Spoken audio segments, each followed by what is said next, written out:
I'll be walking you through the basic features and functionality of the product. As most of you know, the program was initially called JobOps, and it's a fully integrated solution. It touches basically almost every module within the system. What a lot of people don't know is you can actually utilize this program from the very get-go from estimating. So typically we'll start in the sales order entry module to provide an estimate. We'll create the next estimate number. We'll select it as a quote, and then we'll select a customer that may already be in the system.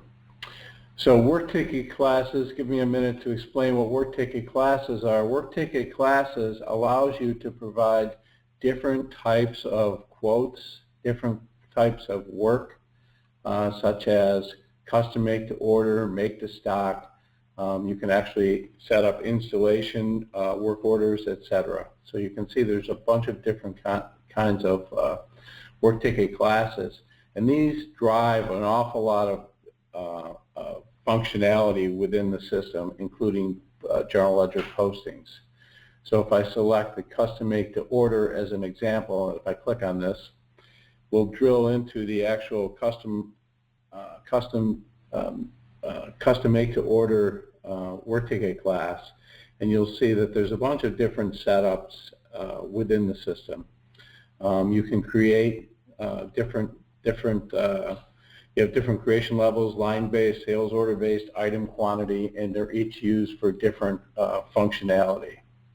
You can define a short description. You can set up your options relative to, again, in manufacturing, you'll have step entry, or if you're using this in projects, it may be called phases. So you could actually set up different phases. You'll see that there's also make to stock, track completed quantities, an awful lot of different setup. So this is in the make to order setup. You'll see that we also have a component in here for scheduling.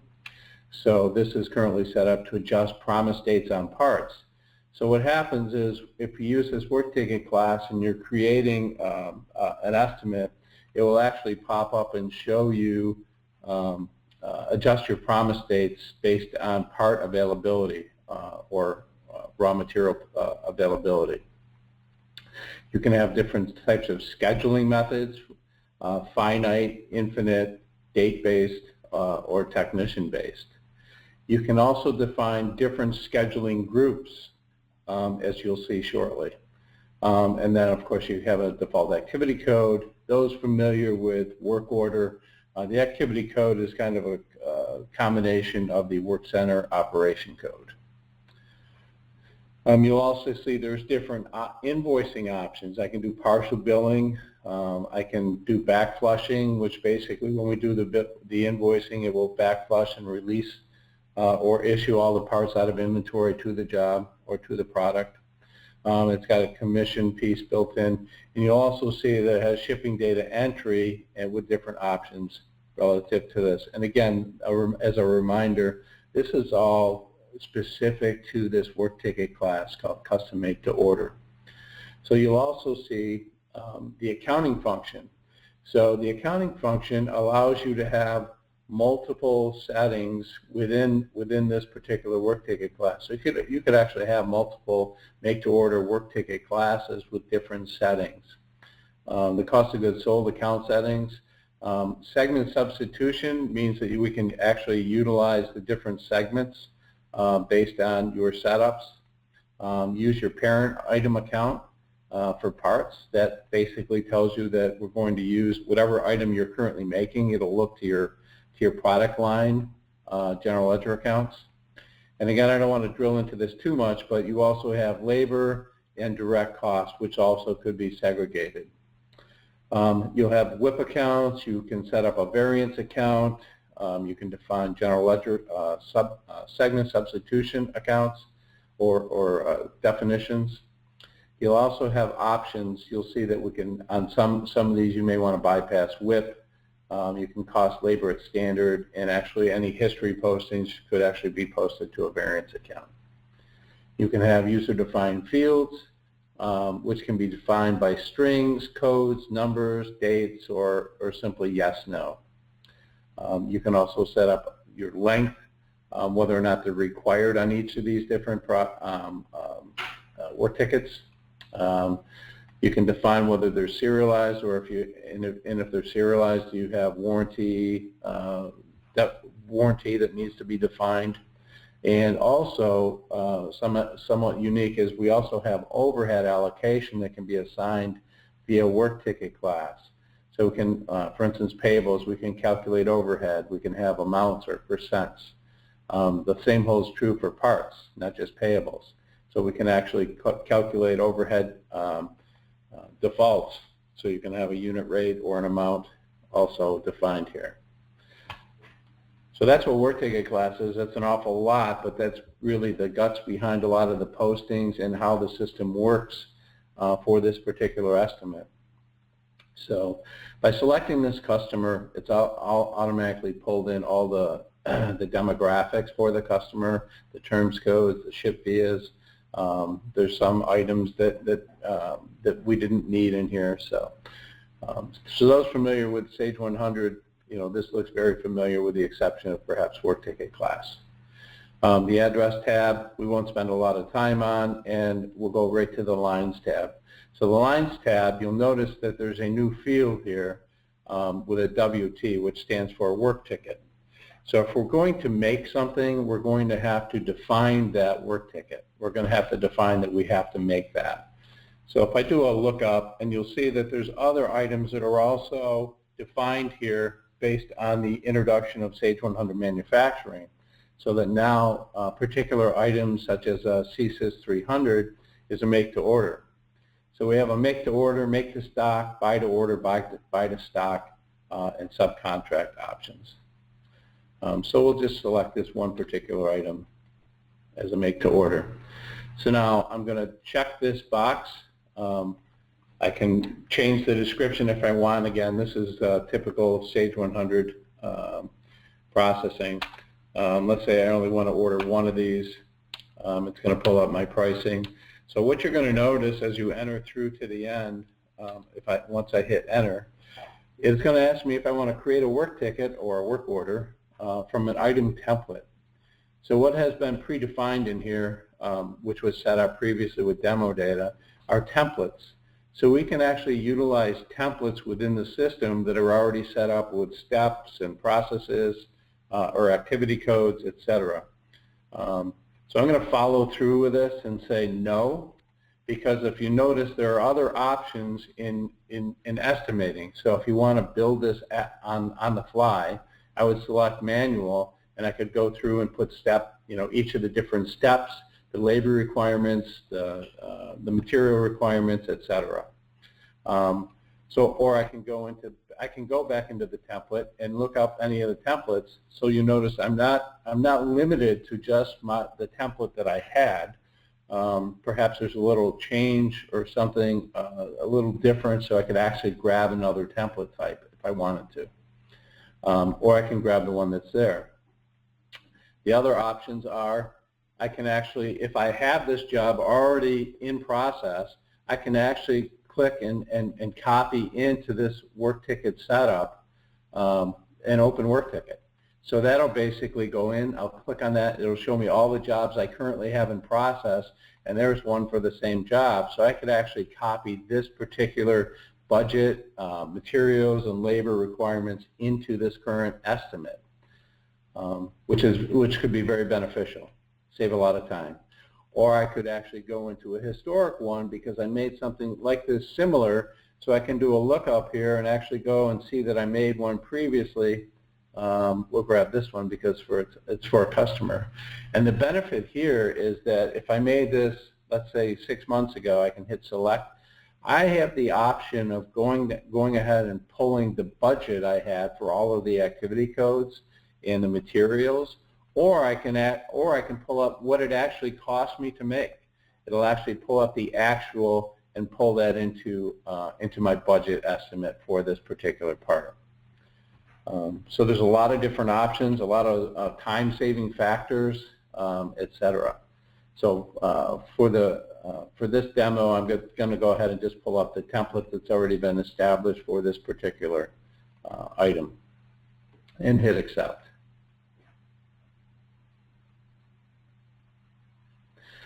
At this point, it'll always ask if you want to edit the work ticket. Typically, in a quote situation, I'm going to say yes, and then you'll see that it's going to pop up with my work ticket. So I'm going to hit accept because what I want you to see is there's a step recap button here, and the step recap will basically show you the steps required to make this particular item. There's the header step. To configure components, we figure it's going to take 4 hours, and the labor budget is based on the activity code standard cost. So if you have a labor rate in there of X amount, it's going to multiply it by your estimated hours and come up with a labor budget for you. Your material or other budget, it's going to pull from your bill of materials, etc., that you may have imported in or created into the with the template. And it's going to come up with your material costs. You'll also see the statuses. This isn't really operational for a quote, but once we turn the quote into a live order, the statuses become meaningful. So you'll see that these are the steps required to make this particular item, and if I scroll to the right, you'll see there's more information. And as you can see, there's hours remaining, so at any point in time, once this is live and you want to go in and see where you stand, you have the ability to jump in here. While this is good information, there's much more meaningful information in the Explorer views for these. And again, this is another standout feature versus the work order module currently, because there are no Explorer views for work order. So this is just an example of what it looks like. At this point, I can say OK, and you'll notice I can just click on Summary. So my summary, based on all of the steps and all the information I have in here to make this part based on the template, is showing me my budget hours, my budget labor, my budget materials, and what my costs are. The reason that I did this as an estimate, so now I can go to my profit analysis, and based on my $3,500 price and looking at my costs, I got a profit margin of 7.35%. And if you're looking at this on a profit percent or a profit amount basis, I have the ability to click on Price Adjust and make changes to this based on either a profit percent or a markup percent. I'm going to select profit percent, and you'll also see that there's a rounding factor. If we wanted to make this a round number, we could do that. So let's say what we really need to make on this is not 7.35. We need to make 11.5% is our minimum. So from here, I'm going to hit accept. It's going to go ahead and take that number and plug it back into the price for the product, and show you now our profit percent. At this point, I can say OK. And what I will show you is for each one of these different steps, I'll highlight them and show you the information behind the work ticket. So within the work ticket, your tabs at the top are always going to be the same. I'm on step 10, which is the first step, first operating step within the system. You'll see there's our activity code called Configure Components. You'll also see that there's a step description. The work ticket class is again defined.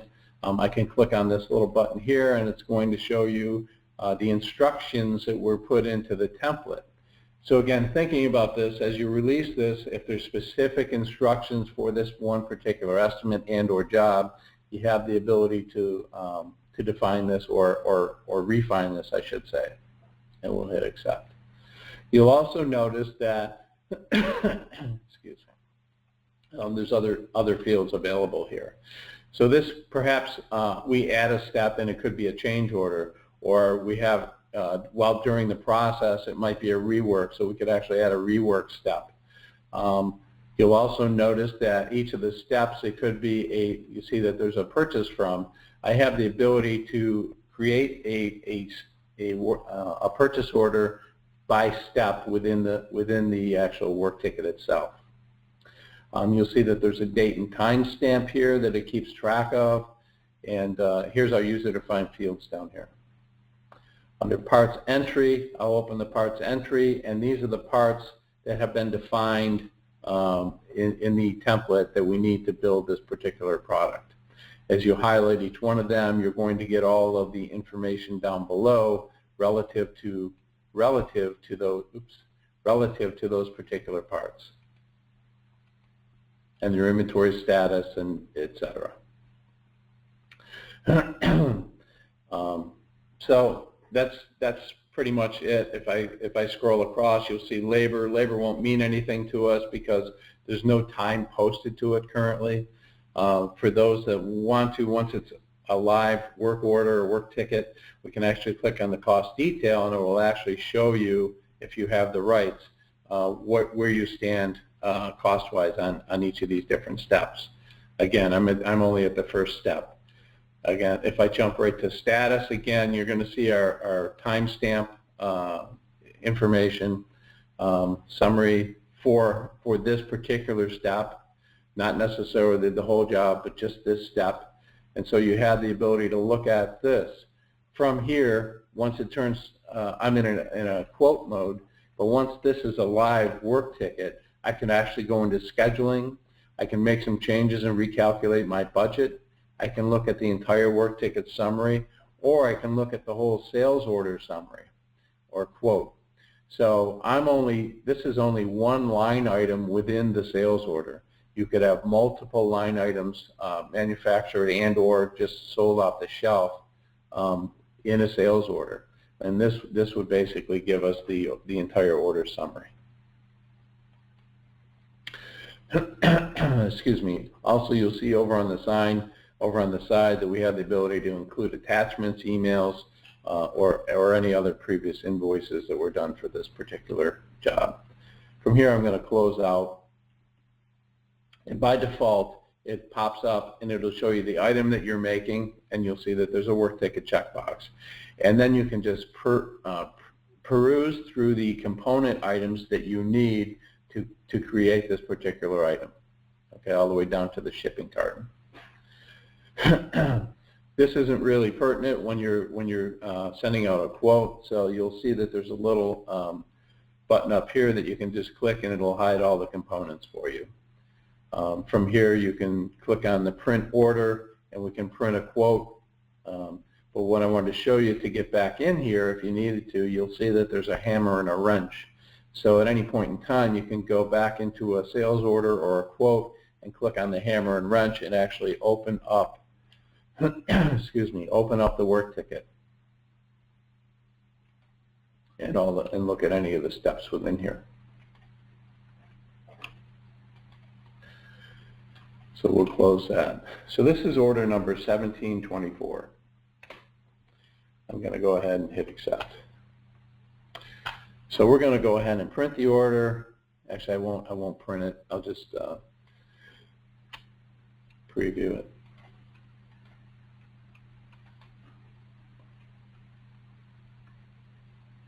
Again, just like all the other forms within Sage 100, you can create your own forms. Again, it's just sales order within Sage 100. So I'll close this. Customer calls up, they want to place the order. At this point, I can do a lookup. I'm going to jump right into placing the order. It's no longer a quote, it's an order.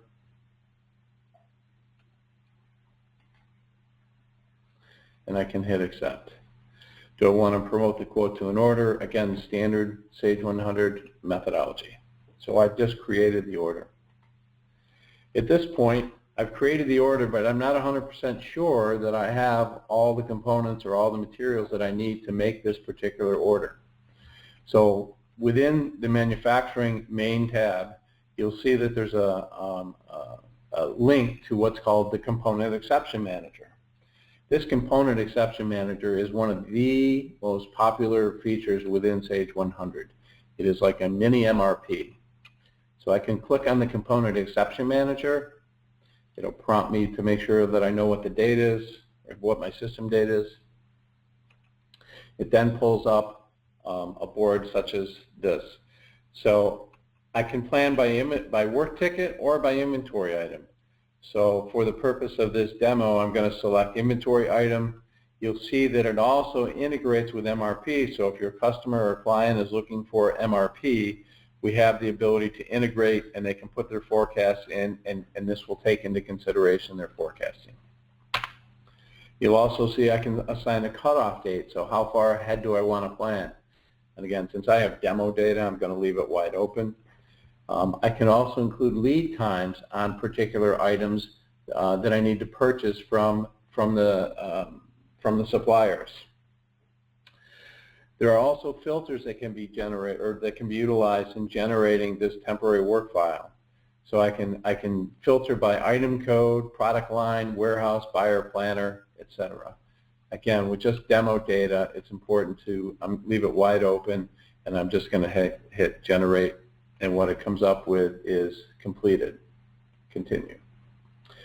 It now activates two buttons down below. I can edit purchase items, or I can edit manufactured items. So I'm going to go right to purchase items first, and then it pulls up this screen. And from within the screen, I can do a drop down, and again, just to illustrate, I'm going to show all, and I'm going to open this up. This is going to show me all of the items that I need to purchase. And so you'll notice over on the left side, or on the drop down, I can do filtering on a lot of different options. One of the most popular relative to purchasing is by vendor.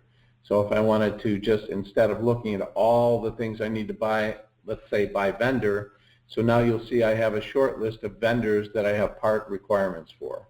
If I double click Borg, it's going to show me the items that I need to buy from Borg. If I click Master, it's going to show me the items I need for Master.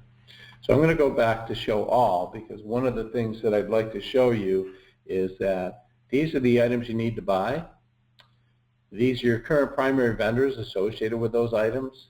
There's your unit cost, your actual quantity to buy, and I'll explain this, your required quantity to buy, your purchase quantity, your quantity on hand, so it actually goes into your system and tells you what you already have on hand, your quantity on PO, so if you have a PO out there already that have these items on, it's important to know so that you don't duplicate your ordering, your stock demand based on what you have set up in your warehouses, your work ticket demand, which are basically the work tickets that we just created or any work orders that you have in the system, MRP demand, if we had MRP with forecasts, and then any additional quantity to buy. And again, there's always a question relative to why are there additional quantities to buy. So I'll scroll right over and let's take a look at that. So I can just click on this board IDX and click on detail, and what this does for me is it automatically shows me how many I have on hand, how many are incoming or on a PO, what my minimum stock level is, what I have to buy to stock, what I should buy to a work ticket that I have in the system, and the total required. This is an illustration of what these particular items are going to be, where these particular items are going to be used. And again, I'm going to explain what this looks like. This is sales order 1671, sales order 1678, 1682, and 88. The 001 is the line number in that particular work order or sales order. So that's the first line on that sales order. The last segment is the step in the manufacturing process for that particular sales order with work ticket. Okay, so you can see what our requirements are. So built into the system, you also want to know when do you need certain things. So if I click on the inventory button, it's now going to open up my inventory requirements by date. Okay, so again, you left today's date on there, but you'll see that we need one on 1671. You'll see that on July 14th we need two more for 1678. we need 10 for 1682 on July 14th, and on the 21st we need 4 more. So this shows that I have a balance of 5. But you'll see that we have a reorder point of 8, and we have a minimum order quantity of 20. So if I hit OK here and just return, you'll see that here in the system, it needs me to buy 20. So I need 3 for sure, but I want to buy 20, and so that extra 17 is my minimum order quantity reflected in here. So I gave Borg a call. They don't have this particular item, but I do have it from another vendor. I have the ability to actually change suppliers because Compact also has it, and I can buy it for $220. But I'm going to have it when I need it. So right from here, at this point, I can click on this, hold everything else, click on that, and guess what I can do right from here? Right from this screen, I can create a purchase order. So as I click on the Create PO, it's going to ask me if I want to create a new one, add to a new PO I already have but haven't released, add to a hold, or just cancel the generation. So in case I made a mistake or clicked on the wrong button. So I'm going to create new. You'll see that there's 2 line items, and to explain why we have 2 line items, if I open up that purchase order that was just created, and what we typically do is we'll modify the form. Excuse me.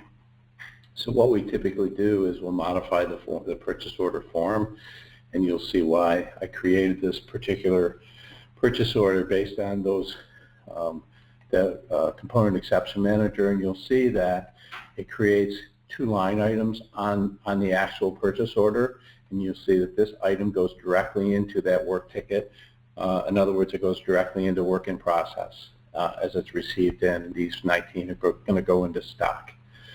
And again, so what's important about that is we just modify the form so that it only shows 1 line item, and we put an accumulated quantity on there so as to not confuse the supplier. So that's pretty much how the purchase aspect looks in the component exception manager. So if I hit cancel, now I'll jump over into the edit manufactured. And on the edit manufactured side, you'll see that we have all the same filtering, and you'll see the items that we need to make, and again, you'll see a lot of the similar columns that are set up. So these are the items that we need to make based on the orders currently in the system. Not quotes, but orders. So the actual quantity to make, how many were required to make, quantity on hand, quantity on a work ticket, stock demand, work ticket demand, MRP demand, and so on. And so just similar to the other scenario, if I click on the particular item code, I can go into the inventory, I can go into details and look at the work ticket that we need to make. So we have 2 of these items on that work ticket. And then I can click on the inventory telling me when I actually need those particular items.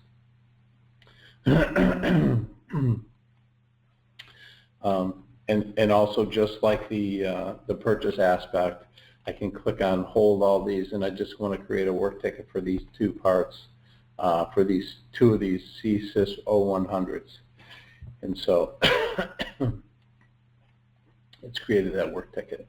So I'll hit continue, and again I'll jump back over here to show you what it's done.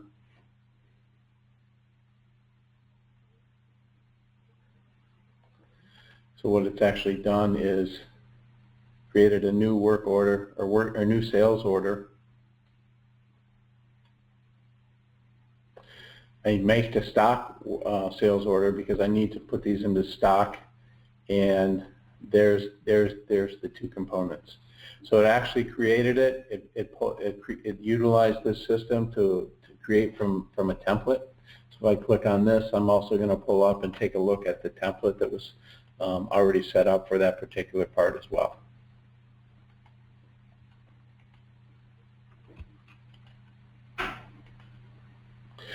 While I'm in the sales order view, what's interesting is what you'll see is that if I look at the sales orders Excuse me, this is going to give me a listing of the sales orders. The S is in the demo data. You can define a sales order, a specific order number. That's for the field service piece. So there's a field service and dispatch piece that's available as well. That's available through JobOps, not so much through Sage. So you'll see that as I create these, I'll select this particular order. You'll also see that what we have here is I can do a lookup by sales order, but you'll also see there's a WT, so I can actually do a lookup by work ticket and actually go right to a specific work ticket, sales order work ticket, click on select, and it's a shortcut. It takes me directly into the work ticket for that particular sales order.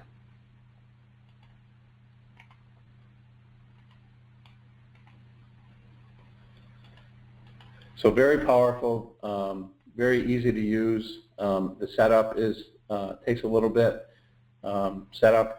So I'm also we'll take a look at the activity codes. Again, this is the combination work center operation code, just so that you have some visibility as to what this is all about. So I set up an activity code. It can be a general, it can be an employee, a machine, or even an outside service. And again, these activity codes are used within this, integrated into the steps of the template or the work ticket. You can establish a standard cost per hour, burden percent. You can define specific departments to work in. You can define your labor, your direct labor, and your burden accounts. You can also, for each one of these activity codes, you can define a scheduling group so that we have a scheduling, an enhanced scheduling program that will utilize this, and it'll actually look by, you can segregate by activity code. You'll also, based on the activity code, you have the ability to apply overhead as a percent or an amount. So this is, again, a very strong piece of the program. I'll jump into scheduling real quick just to give you a quick idea of what it looks like. This is a fairly new scheduling system for us. Or it's not new, but we've enhanced it. So we can select the scheduling group. Let's say I'm going to just grab systems and hit accept. So this is a graphical view, and what you're going to see is a scheduling board. I'm going to have to go to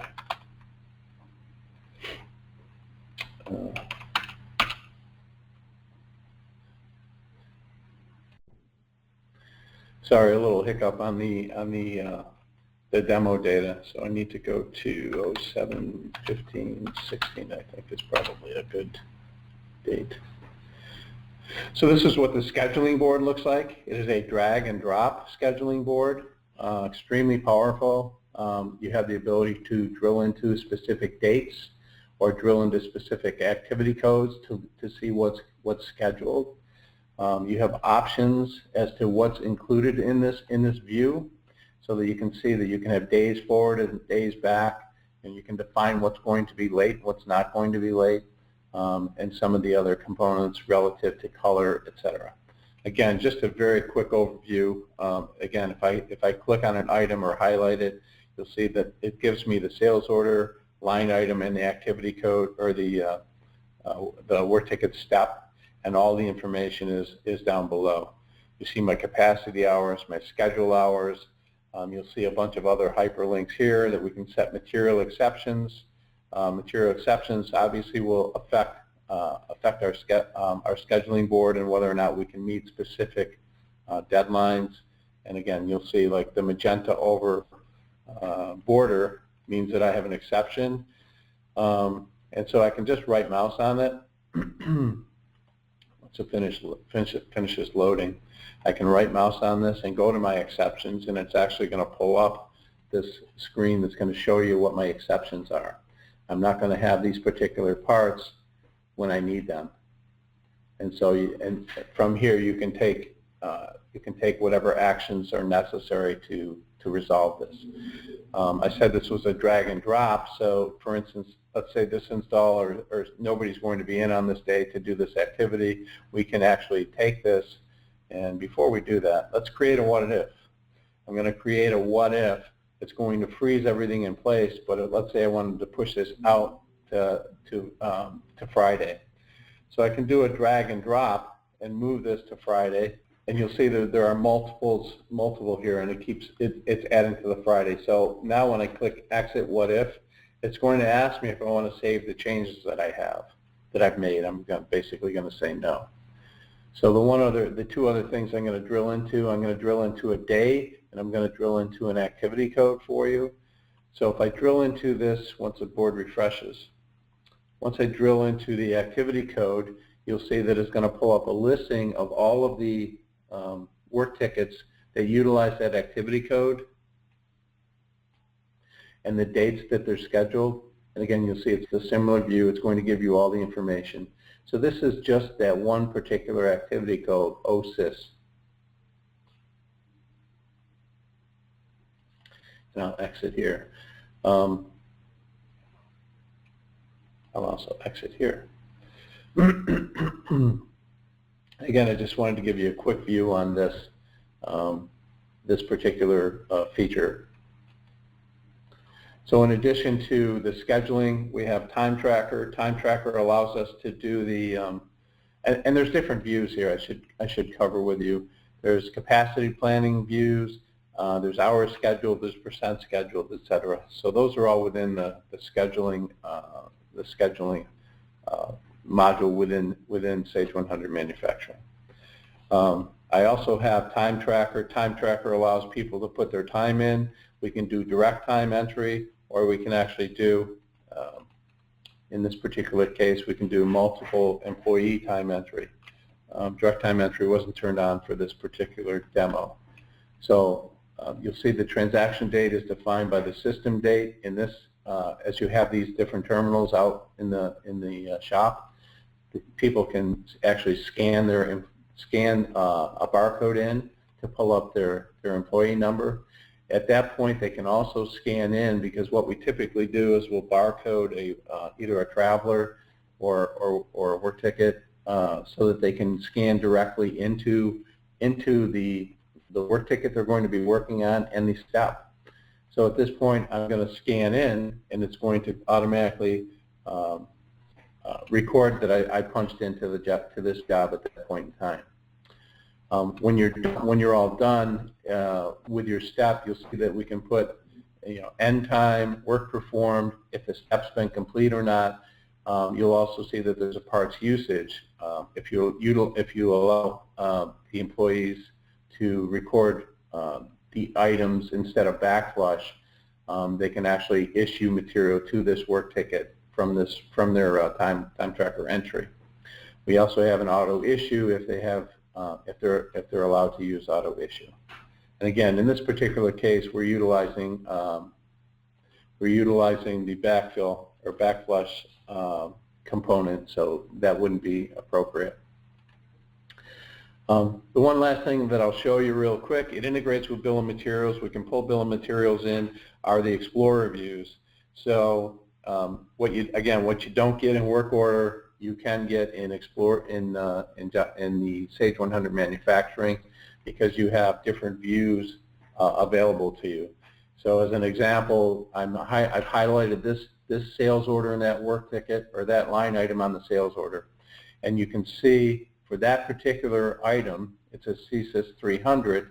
If I scroll up here, you'll actually see the open work ticket steps, the budget hours for each step, and so on, so that you can see how many hours are left, the activity codes, if the steps are scheduled or not, when they're due, etc. Change order, reworks, again. So by allowing us access to all these fields, there's a ton of different views that we could create specific to a customer. So let's say, for instance, we want to look not just at the work tickets, we want to look at all the item codes. How many work tickets do we have out for each item code? So we have that availability so that we can sort by item code and see how many jobs or work tickets we have available or in process for specific jobs. There's a lot of different views here, and again, I don't want to take too much time up on these views, because again, you can create your own views as you go. You'll see there's a purchase order histories view, so a lot of these, if there's purchase orders that were issued to these, they would show up down below. There's also a scheduling view if you're using the scheduler, so again, you can use, you can see the different scheduling views. There's also a time tracker data entry, which is very interesting because the time tracker data entry is real time. It's real time as to who's punched into what and at what time. So if I jump down to the time tracker data entry view, it's going to show me on specific dates who's punched into what job, the activity code that they're working on in the department, their start and stop times. Again, this is just demo data. Hours worked. These were all entered as direct time, which is why you don't have a start and stop time. Budget hours, completed hours, labor costs, the whole 9 yards for any particular customer or employee. You'll also see below all the open work tickets, and there's a bunch of different views here. So this is all open work tickets. This is all your open make to stock work tickets. Who's punched into those as well. And since I don't have much time left, but you'll see that there's an awful lot of features and functionality within the Sage 100 manufacturing. Thanks for the time.